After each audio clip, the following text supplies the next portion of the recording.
السلام علیکم۔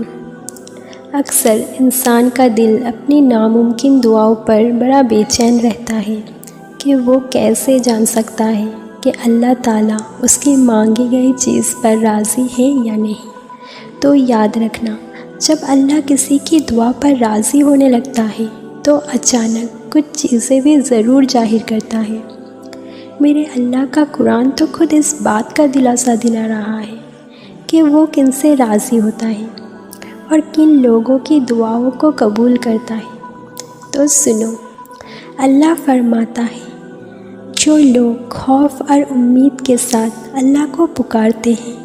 وہی اللہ کے پیارے ہیں، اور بے شک اللہ کی رحمت اللہ کے پیاروں کے ہی قریب ہے۔ اور تم کچھ بھی نہیں چاہ سکتے مگر جو اللہ کو منظور ہو، اور بے شک اللہ جاننے والا اور حکمت والا ہے، اور وہ جس کو چاہے اپنے رحمت میں داخل کرتا ہے۔ اور اگر آج تمہاری زندگی میں کچھ ایسا ہو رہا ہے جو تمہیں تکلیف میں ڈالی ہوئی ہے، کسی پسندیدہ چیز کا نہ ملنا تمہیں بے سکون رکھتا ہے، تو سنو، میرا اللہ تمہیں مسلسل یاد دلا رہا ہے کہ ایک شے جس کو تم پسند کرتے ہو، تمہارے لیے پسندیدہ ہے، وہی تمہارے حق میں بہترین لگ رہا ہے، مگر در حقیقت تم اللہ کی مصلحت کا علم نہیں رکھتے۔ جان رکھو، خالق کو مخلوق کا علم ہوتا ہے، اور وہی جانتا ہے اس کی روح کی درد کا مرہم کیا ہے۔ یاد کرو وہ وقت جب سلمہ رضی اللہ عنہ اپنے شوہر کی شہادت کے بعد شدید غم میں نڈھال تھی، اور بہترین ہمسفر کو کھونے کا دکھ انہیں بے چین کیا رکھتا تھا، مگر اس وقت انہوں نے اپنے رب سے یہ دعا کی کہ یا اللہ، مجھے مصیبت سے نجات عطا فرما، اور میرا جو نقصان ہوا ہے اس کے بدلے بہترین نعم و بدل سے نواز۔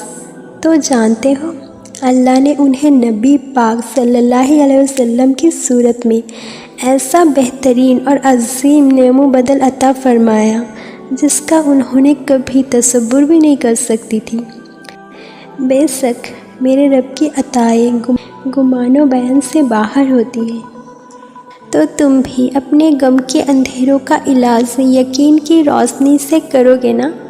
تو بہت جلد تمہاری گھٹن زیادہ زندگی میں تازہ ہوا کا جھونکا ضرور آئے گا، جو تمہاری غم کے طویل سجدوں کو کم کر دے گا۔ اور اگر تمہیں ایسا لگتا ہے کہ اللہ تمہاری دعا قبول کیوں نہیں کر رہا، تو سنو، اللہ کا تم سے کچھ چھین لینا ہرگز یہ مطلب نہیں کہ وہ تم سے ناراض ہے۔ وہ صرف اور صرف تمہیں کھو دینے کے خوف اور پا لینے کے لالچ سے آزاد کر کے ایک مضبوط انسان بنانا چاہتا ہے۔ اور جو کچھ اللہ تمہیں دینا چاہتا ہے وہ کسی کا زور نہیں وہ تم سے چھین سکے، مگر تم کچھ چیزوں کو سمجھ نہیں پاتے۔ قرآن خود کہتا ہے، اللہ کا وعدہ تو پورا ہو کر ہی رہتا ہے۔ ایک یہ نصیحت ہے، اب جس کا جی چاہے اپنے رب کی طرف جانے کا راستہ اختیار کر لے، اور اگر تم چاہتے ہو اللہ تمہاری ناممکن دعا پر راضی ہو جائے تو یہ دو باتیں ضرور جان لو۔ یاد رکھو، اس زمین کے سفر میں اگر کوئی چیز آزمائش ہے تو وہ محبت ہے، کہ تمہارا امید بھرا وہ ایک آنسو رب کے محبت کے سمندر میں گراتا ہے تو لہروں میں سرگوشیاں پیدا ہو جاتی ہیں، اور پھر رب کے رحمت کا جوش تمہارے لیے وہ انجانے در کھول دیتے ہیں جو تمہاری گمان میں بھی نہیں ہوتے، کیونکہ مقدر کی تقسیم تو اسی وقت بدل جایا کرتی ہے جب ٹوٹے دل اللہ کے بارگاہ میں آنسوؤں سے سجدائے ریز ہو جاتی ہیں۔ اور جانتے ہو، اللہ کی تمہاری دعاؤں پر راضی ہو جانے کی ایک خاص نشانی یہ بھی ہے کہ جب اچانک تمہیں اپنے کسی عمل کی کوتاہی پر ندامت ہونے لگے اور تم اللہ سے معافی کے طلبگار ہو کر اس سے رجوع کرتے ہو، تو جان رکھو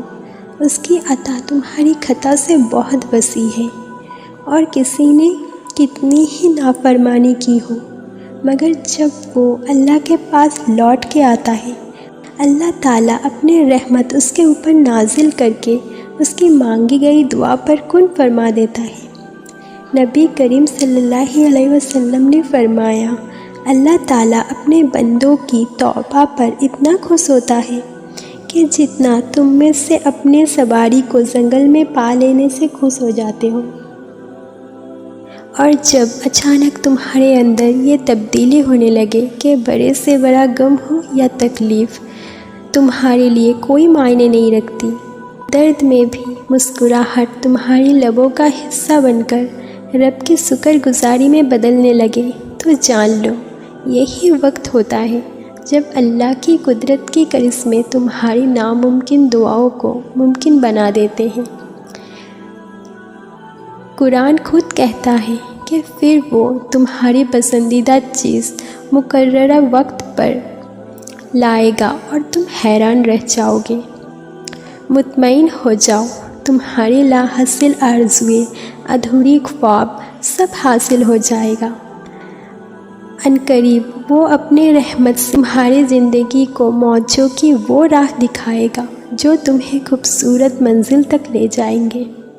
انشاءاللہ۔ میری دعا ہے اللہ آپ سب کی ایک ایک دعا پر کن فرما دے، آمین۔